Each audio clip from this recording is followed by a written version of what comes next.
તો દક્ષિણ ગુજરાતની વાત કરીએ। દક્ષિણ ગુજરાતમાં મેઘરાજાએ તોફાની બેટિંગ કરી છે। અહીંયા નવસારીના ઉપરવાસમાં વરસાદને પગલે પંચાયત હસ્તકના 7 રસ્તાઓ બંધ થયા। નવસારી તાલુકામાં 3, ખેરગામ તાલુકાનો 1 રસ્તો અવરોધાયો હતો। ચીખલી તાલુકાના 2 અને વાંસદા તાલુકાનો 1 માર્ગ ઓવરટેપિંગને કારણે બંધ કરવો પડ્યો। તો ભરૂચમાં સતત વરસાદને પગલે પુરસા કાંકરિયા ગામો સંપર્ક વિહોણા બન્યા છે। પુરસા કાંકરિયા અને માનસંગપુરા ગામને જોડતા માર્ગ પર પાણી ફરી વળ્યા। જીવના જોખમે લોકો 5 કિલોમીટર સુધીનો રસ્તો પસાર કરવા મજબૂર થઈ રહ્યા છે।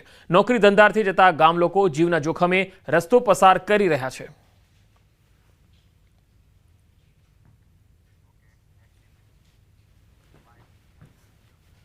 તો પોરબંદરમાં ઘેડ અને બરડા ઘેડ પંથકમાં દર વર્ષે ચોમાસા દરમિયાન પૂરની પરિસ્થિતિનું નિર્માણ થતું હોય છે। તેના કાયમ નિકાલ માટે રાજ્ય સરકાર દ્વારા 3 તબક્કામાં કામગીરી હાથ ધરાઈ છે। કામગીરી અને સમગ્ર આયોજન અંગેના તબક્કાઓ મામલે પોરબંદરમાં પ્રેસ કોન્ફરન્સ મળી। 3 તબક્કામાં આશરે 1858 કરોડ રૂપિયાના કામોને સૈદ્ધાંતિક મંજૂરી અપાઈ। ઘેડ વિસ્તારના કામોમાં ગેરરીતિના આક્ષેપોને પાયા વિહોણા ગણાવી અત્યાર સુધીમાં માત્ર 13 કરોડનું ચૂકવણું થયું છે તેવી સ્પષ્ટતા પણ કરી।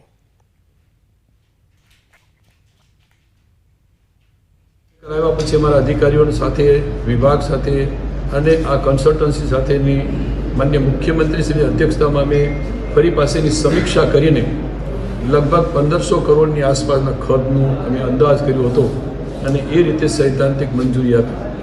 બરડા ઘેડ વિસ્તારની અંદરથી પણ અલગથી સર્વે કરતા એનો પણ 350 કરોડ જેવું લગભગ 1850 એટલે 1800 કરોડ ઉપરની રકમની અમે સૈદ્ધાંતિક મંજૂરી અત્યારે આપી છે અને એના ભાગરૂપે આપણે 3 તબક્કામાં કામ કરવા એ રીતનું આયોજન કર્યું છે। અને હજી તો કામની શરૂઆત થઈ છે, માત્ર 2 મહિના કામ ચાલ્યું છે। ત્યાં વિરોધ પક્ષો છે આ મુદ્દે હોબાળો કરી રહ્યા છે, જેમને ઘેડ વિસ્તારના ઘનો ખબર નથી, જે લોકો ક્યારેય ઘેડ વિસ્તારની અંદર આવ્યા નથી, એ લોકો આવી અને એ રાજકીય ખેતી કરવા માટે વારંવાર ઘેડમાં આવે છે। અમદાવાદના સરખેજના તળાવમાં 3 બાળકો ડૂબવાનો મામલો। આ ઘટના બાદ અમદાવાદ મહાનગરપાલિકા એક્શનમાં આવી। એએમસી સ્ટેન્ડિંગ કમિટીમાં ચર્ચા કરવામાં આવી। હવે આવી ઘટના ન બને તે માટે નિર્ણયો લેવાયા। શહેરમાં તળાવ અને એએમસી બિલ્ડિંગમાં સીસીટીવી ફરજિયાત કરાશે। તળાવ પાસે સિક્યુરિટી પણ રહે તેવી તાકીદ કરવામાં આવી।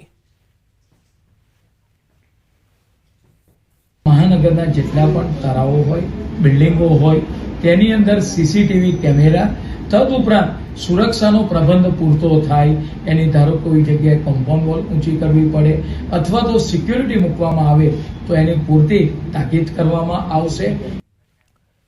રીબડામાં અનિરુદ્ધસિંહ જાડેજાના સમર્થનમાં સંમેલન આયોજિત કરવામાં આવી રહ્યું છે। ક્ષત્રિય સમાજની સંકલન સમિતિ અનિરુદ્ધસિંહના સમર્થનમાં છે। ક્ષત્રિય આગેવાન પીટી જાડેજા, કરણસિંહ ચાવડા પણ પહોંચ્યા।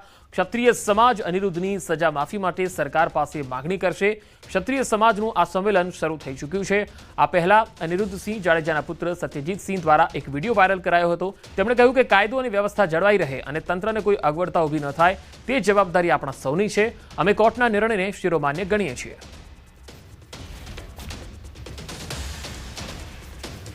ભલે રીબડા આવો, પરંતુ શિસ્તતામાં રહીને કાયદો અને વ્યવસ્થા જાળવીને કોઈ પણ જાતની અવ્યવસ્થા ઊભી ન થાય તે બાબત તેમજ તંત્રને કોઈ પણ જાતની મુશ્કેલી ઊભી ન થાય તે જોવાની આપણી જવાબદારી છે, જે પૂરેપૂરી નિભાવવા નમ્ર વિનંતી છે। અમારો પરિવાર કોર્ટના નિર્ણયને શિરોમાન્ય ગણે છે। જૂનાગઢની હોસ્ટેલમાં વિદ્યાર્થીને માર મારવાનો જે મામલો હતો, જૂનાગઢ જિલ્લા પોલીસે આ અંગે તપાસ તેજ કરી છે।